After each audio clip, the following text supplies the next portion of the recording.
Lectura del libro Recordando a Gurdjieff por Fritz Peters. Capítulo 31. Después del éxodo de alumnos de verano que tuvo lugar en el otoño de 1927, hubo dos adiciones a la población habitual de invierno en el Priure. La primera fue una mujer de la que solo recuerdo que se llamaba Grace. Y también llegó un joven que se llamaba Serge. Hubo bastante chismorreo respecto a ambos. El caso de Grace, que era la mujer de uno de los alumnos de verano, ambos americanos, nos interesó no porque fuese nueva, sino porque permaneció después que su marido volviese a América.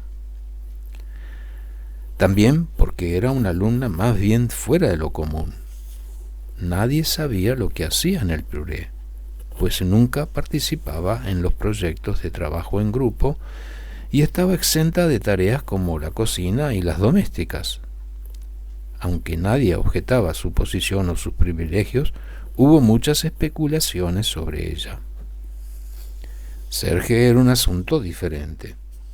Aunque no recuerdo que Gurdjieff anunciase su llegada al Priure, entre los alumnos se rumoreaba de que estaba en libertad bajo palabra de una cárcel francesa. Según los rumores, su libertad había sido arreglada por Gurdjieff personalmente como un favor a un viejo amigo. Ninguno de nosotros tenía información exacta sobre él, no sabíamos cuál había sido su delito. Y los niños esperábamos que fuese por lo menos algo tan ominoso como un asesinato. Y como Grace parecía también estar exento de participar en las funciones regulares de la escuela. Solamente veíamos a estos dos, entre comillas, alumnos, si es eso lo que eran, no lo sabíamos, en las comidas y en el salón por la noche. Además, Grace solía hacer frecuentes viajes a París que a nosotros nos parecían misteriosos, ya que la mayoría de los demás no hacían viajes frecuentemente, y en caso de hacerlos, el propósito era conocido. Ambos resultaron ser unas adiciones bastante extrañas a nuestro grupo de invierno. Entrado el otoño, estando yo de conserje, dos gendarmes trajeron a Grace arrestada al Priure. Tuvieron una entrevista con el señor Gurdjieff inmediatamente, y cuando los gendarmes se fueron, Grace se retiró a su habitación y no apareció ni siquiera para cenar esa noche. No la vimos hasta el día siguiente, cuando apareció una vez más en la conserjería con su equipaje y se marchó. Unos días más tarde nos enteramos de que la habían sorprendido robando en un almacén en París.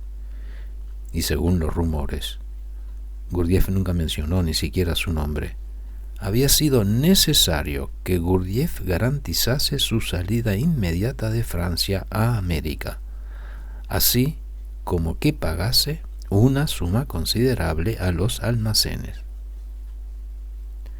También se desveló el misterio de su solitario trabajo en el Priure. Había pasado la mayor parte del tiempo cosiendo, haciendo vestidos para sí misma con los materiales que había estado robando en París. Fue un tópico de conversación durante algún tiempo después de su partida.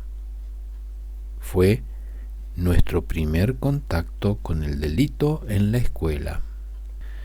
Como se sabía que Serge era un delincuente, o lo había sido por lo menos, nuestra atención se enfocó entonces hacia él.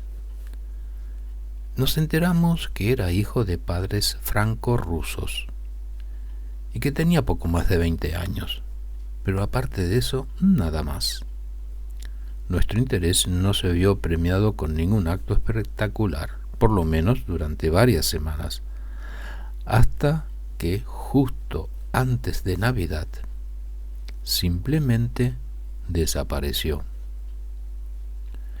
Nos dimos cuenta de que se había ido cuando dejó de asistir al baño turco el sábado por la noche, al que el sábado en particular fue inusual en ese invierno, pues hubo un gran número de invitados que habían venido de París a pasar el fin de semana, entre ellos muchos americanos que vivían en París. La ausencia de Serge en el baño fue comentada, pero nadie se preocupó. No pensábamos que fuese un miembro maduro del grupo. Parecía tener una posición especial no definido que podría incluir excentricidades como esa. Como al día siguiente fue domingo y no tuvimos que madrugar para comenzar a trabajar a las 6 de la mañana, nos enteramos bastante tarde, poco después del almuerzo habitual para los, entre comillas, huéspedes, de que algunos de los americanos habían notado que les faltaba dinero o joyas, o las dos cosas, y que Serge había desaparecido. Hubo mucho que hablar sobre aquello durante la comida, y muchos de los huéspedes dedujeron inevitablemente que la desaparición de sus joyas y la de Serge estaban, por supuesto, relacionadas. Solamente Gurdjieff se mantuvo inflexible y negó que hubiese relación alguna.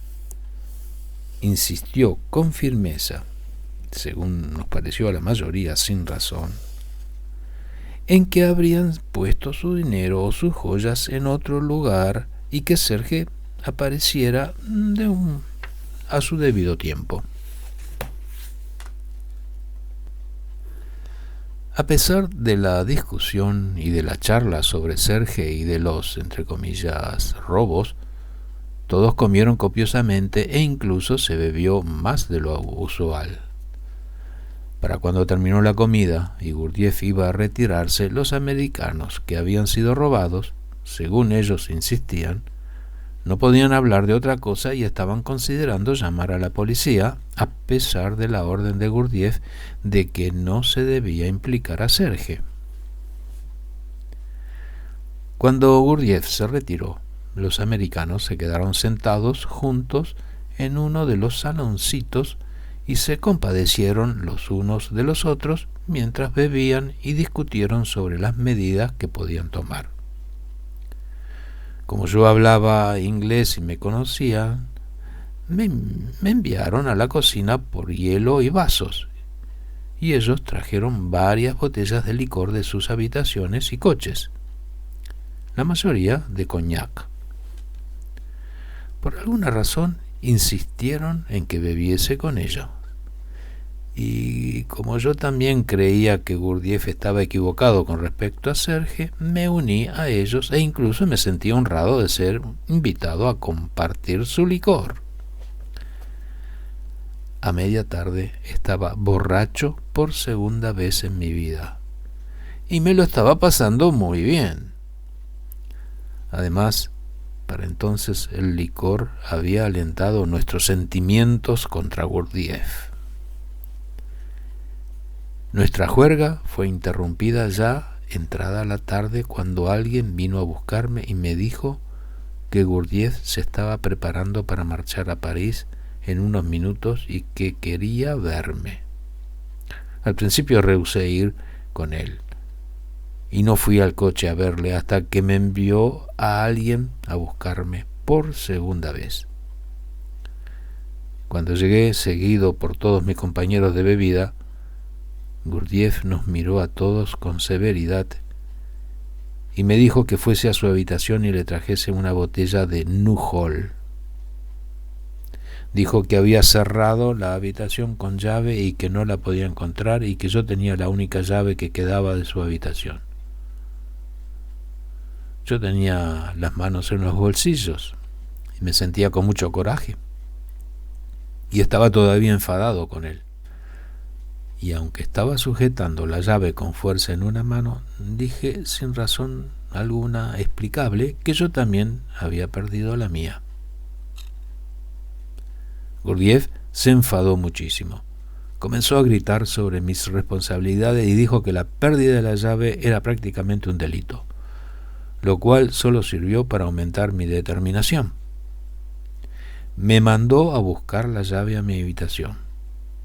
Para entonces yo ya estaba exultante y mientras apretaba la llave firmemente con la mano en mi bolsillo, le dije que la buscaría en mi habitación, pero que sabía que no iba a encontrarla, puesto que recordaba haberla perdido ese día temprano. Entonces fui a mi habitación, busqué por los cajones, volví y le dije que no la podía encontrar en ningún sitio. Gurdjieff cogió otro berrinche y dijo que el Nujol, que era muy importante, que Madame de Harman tenía que tomarlo mientras estuviese en París. Yo le dije que lo podía comprar en una farmacia. Él insistió diciendo que si estaba en su habitación y que no iba a comprar más. Además, que las farmacias estaban cerradas los domingos. Yo dije que aunque estuviese en su habitación, no podíamos entrar sin su llave o la mía, las cuales se habían perdido, y que si Fontainebleau tenía una farmacia de guardia abierta los domingos, seguro que había una en París también. Todos los espectadores, en particular los americanos con los que había estado bebiendo toda la tarde, parecieron divertirse con todo aquello.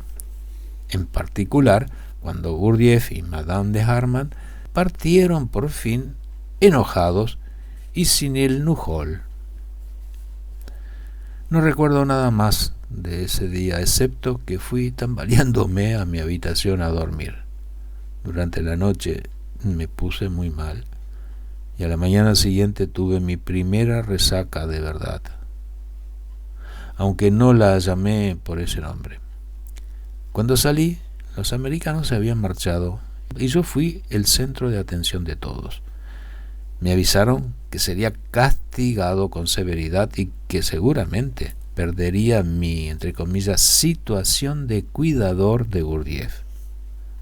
Sobrio, pero con dolor de cabeza, asentí y esperé aterrado la llegada de Gurdjieff. Cuando llegó, fui al coche como un cordero que va a ser degollado. Gurdjieff no me dijo nada de momento, pero cuando hubo llevado parte del equipaje a su habitación, después de abrir la puerta con mi llave, mientras estábamos solos, él sacó su llave, la agitó y me dijo: «¿O sea que encuentras la llave?». Al principio dije simplemente que sí, pero después de un corto silencio no pude contenerme y añadí que no la había perdido. Me preguntó que dónde la había estado la llave cuando me la había pedido el día anterior, y yo le dije que había estado en mi bolsillo todo el tiempo. Sacudió la cabeza, me miró con incredulidad y se rió. Dijo que pensaría en lo que me iba a hacer y que me lo diría más tarde. No tuve que esperar mucho. Estaba oscureciendo cuando me mandó a llamar a la terraza. Allí, sin decir palabra, tendió la mano. La miré y luego le miré escudriñándole y dijo fríamente: «Dame la llave». Yo la estaba sujetando en mi bolsillo tal como lo había hecho el día anterior, y aunque no le dije nada, no se la entregué, sino que le miré silenciosamente, implorante. Hizo un gesto firme con su mano, también sin palabras, y yo saqué la llave del bolsillo, la miré y se la entregué.